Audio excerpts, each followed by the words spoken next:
Alright guys, welcome back to Strong Successful Male. So for today, I'm going to go over a very entertaining email that was sent from a subscriber. It's from a guy, he is 62 years old, definitely one of my senior viewers here. And he writes in to share his story about events that happened over 30 years ago with a gal he really thought was the one. You're going to see in this story, guys, how nothing's changed. Human nature is what it is, whether it's yesterday or 30 some years ago.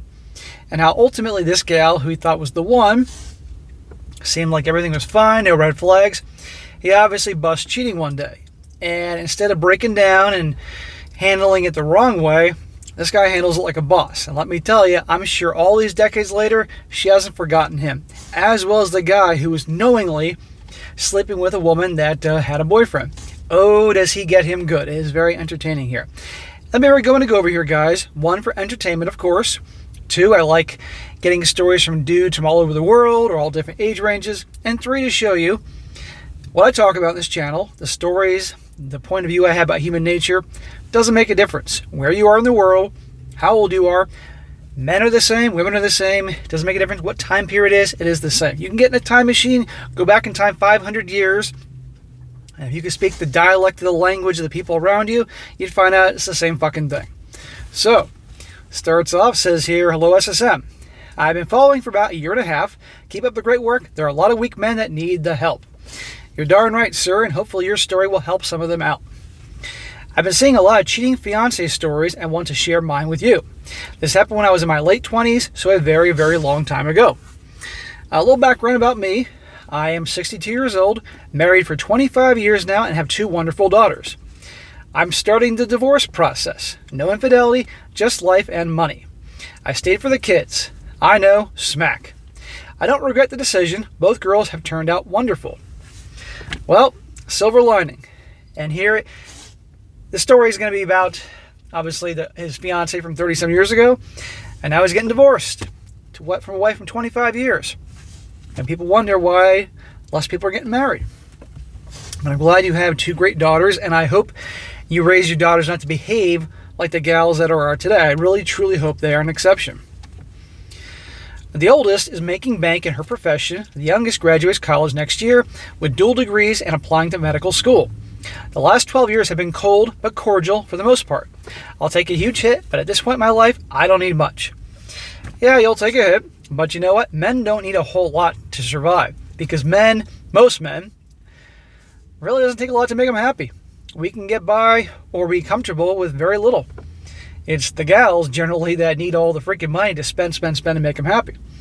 But guess what? You're 62.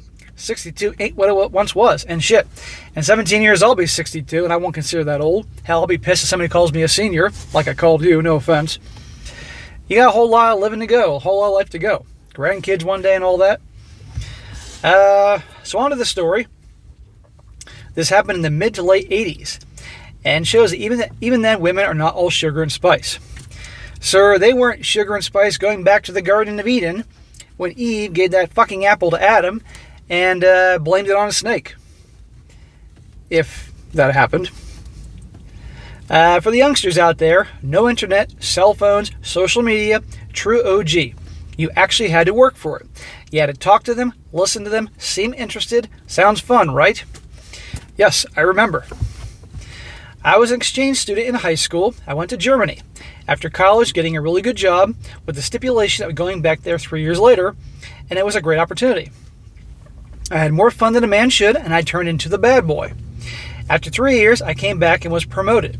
I had saved up a bunch of money, and 8 months later, I bought a small house in a up-and-coming neighborhood. The friends helped, and we did a bunch of work and moved in. I decided to have a housewarming party and invited friends over. A good friend of mine and his girl brought another girl along. Yep, it was a setup. We will call her A. Think a little curvier Kate Moss. Strawberry blonde, piercing green eyes. You know where this is going. Spent the rest of the party clicking. She stayed and helped clean up. I asked her out and we started seeing each other regularly. So the old being fixed up with your friend's friend. And unfortunately, when those things don't work out, impacts the friendship. Looking back, there were no red flags.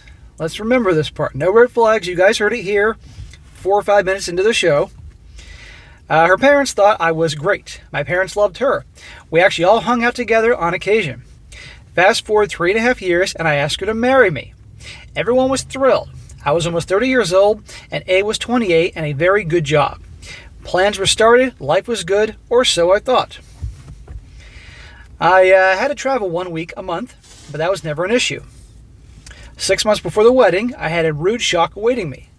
One trip, I finished early and came back on a Thursday. You know how many stories I've done this channel, and especially in the other channel, They Did What, which you all should subscribe to if you like crazy stories, about the guy that came home early. Came home early from work, came home early from the work trip, and lo and behold, you all know the rest. At the airport, I bought her a stuffed animal as a surprise and was going to ask her to dinner that night as a surprise. Yeah, and you get home and you find a real surprise waiting for you, huh? I headed home, forgot to add that we weren't living together at the time. I got to my house and A's car was there. And another car I didn't recognize. Well, I don't think they're planning a surprise for you in the way you thought you may have saw their car there. What the hell is she doing at your place? She never came over when I was gone, or so I thought. My heart sank. Gut feeling I was going to dread what I was going to find out. I snuck in the side door. No one was in the living room. I looked down the hallway. The lights were on in the bedroom, and those noises were being made. Remember, guys, he said earlier, 5 minutes into the video, no red flags. Thought she was the one. Amazing. And I spent 3.5 years with her before he thought about marrying her. I should have been a little longer, but 3.5 years. And we're having this. I thought I was going to throw up. I got enraged and was going to commit. Well, I can't say what he was going to commit, but you guys can figure it out. Your story shows some men going numb. That's what happened to me. An icy cold wave hit me. I was left devoid of any feeling and an absolute sense of peace and clarity. I walked to the door and opened it. There was an overweight, middle-aged man, balls deep, doing my fiancé doggy style. And then you know what? You know what follows? SSM, you state that women have a script. I think it's genetically imprinted. He says a blood-curdling scream, tears, and he hears the following. I can explain. It's not what it seems. It was all a mistake. We can fix this. I'll do anything. All sentences and phrases coming from the Hobag Handbook. All in about 5 seconds, I gave her a look and she stopped immediately. I picked up the guy's clothes off the floor, told them to finish. I'll be back in an hour. And they needed to be gone. Well, that's not the reaction they expected, let alone you walking in. Not the reaction I expected from you, but you picked up the guy's clothes and you took them with you. Dead silence. I left, got in my car, drove down the road, and pulled into a 7-Eleven to get a grip on what just happened. I could feel the tears starting to well up, but a voice said, suck it up and do something, and the ice cold returned. Yes, I'm part of that generation, and don't view it as a negative, too many simps in the world as is. I rummaged through the guy's pants and found his driver's license. Ah, how nice. Now you know where this guy lives. He was 47 years old. What the hell? I figured it was her boss or some other executive.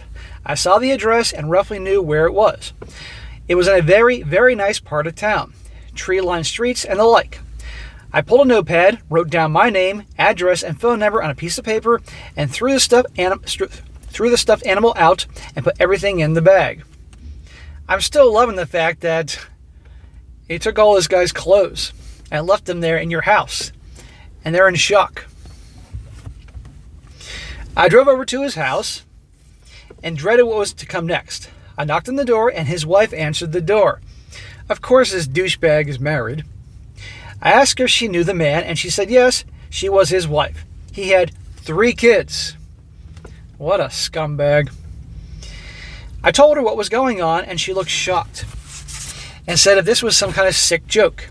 I gave her the bag with his stuff and said his car is still at my house and the keys were in the bag. She was devastated. I told her to give me a call if she needed anything and I left. As I was driving away, A passed by with a look of horror. I smiled and waved and went home. Man, how you were able to keep your cool and had this twisted but warranted sense of humor is beyond me. I got home, locked the door, and closed the blinds. Still icy cold, called her parents, told them what happened, and you could hear them sobbing over the phone. I stated that A was not to contact me, and I never wanted to see her again. Good for you, brother. You're old school here. No pun intended. I called my parents and rinse and repeat. They asked if I need anything, and I said no. I called my boss and said I wouldn't be in tomorrow. He said something was off, and I explained everything and told me to take as much time as I needed. That is a good boss. I pulled the plug on the phone. Yes, that did exist. And I put on some BB King, poured a double single malt Oban 14 Old, and lit my favorite cigar. The tears started to well up. I poured another double, and the tears started to teem. It lasted about 2 hours. I'd never cried so hard in my entire life. I don't remember the next couple of days. Bro, I know that was decades ago, but I'm so sorry that happened. And again, gentlemen, he said 5 minutes into the video, no red flags. This poor bastard. But you know what? There's always a silver lining. He could have married her. Thank God at least this happened before. And this he said like less than 6 months before they got married. Imagine he married her. And that was their house. This went down. Would have ended very differently. I woke up on Sunday morning laying on the bathroom floor. Everything covered in puke and piss. Absolutely disgusting. I spent the rest of the day vomiting and cleaning with a massive hangover. I went to work on Monday and started to pick up the pieces of my life. With a lot of help from friends and family, things were almost good after 10 months. Good. This is why I always tell guys that are going through hell, spend a lot of time with the people that you know without a shadow of a doubt have your back. The family and friends. They will help you get through the hardships. And hopefully one day you'll help them because in life shit happens and we all have hardships. She tried to get me to talk to her, but I blew her off. Of course she tried to get you to talk to her. What the hell? She just naturally assumed that you were that nice guy and she could just cry and make up every stupid ass excuse known to man. You take her back. She didn't know you really.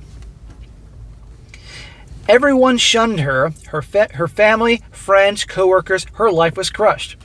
Good. She got what she deserved.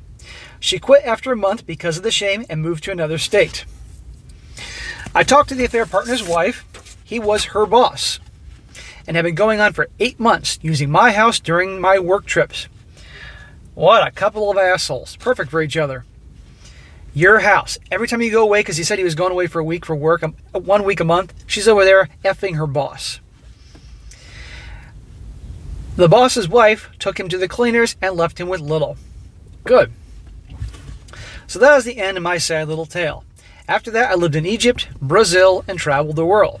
Dude, that's awesome. At 37 years old, I married my current wife. And you know about that. All in all, life has been great.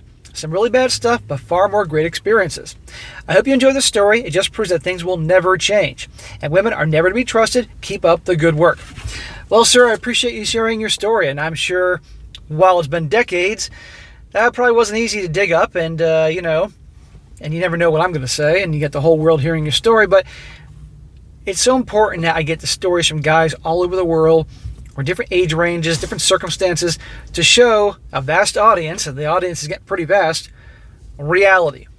The movies and what you see in there is all bullshit, and very rare in life, not impossible, but very rare, can you actually have some decent stories in terms of like people actually having a happy life together and gals not behaving like this and all that. It does happen, but it is extremely rare, and even then, you can't blame anybody for questioning that type of thing. But I'm sorry your second marriage didn't work out, but you know what? You're 62. Life ain't over, bro. If you take care of yourself, you eat healthy, get regular exercise and all that, you got plenty of years left doing the things you enjoy, watching your daughters throughout their lives, grandkids one day. But I do hope you, again, I'm assuming very much that your daughters are the exception compared to the gals to nowadays, and you make them aware of these things that are going on there, what you've learned from this channel.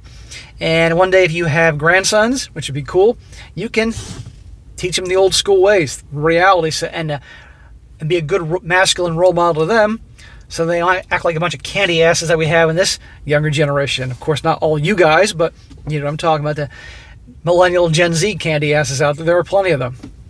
We need some old school to help balance things out. All right, guys, that's it for today. Be sure to comment down below. Let us know what you think about this. Let this guy know what you think. Give him a shout out. And be sure to like the video, share with your friends, and subscribe. I'll catch you next time.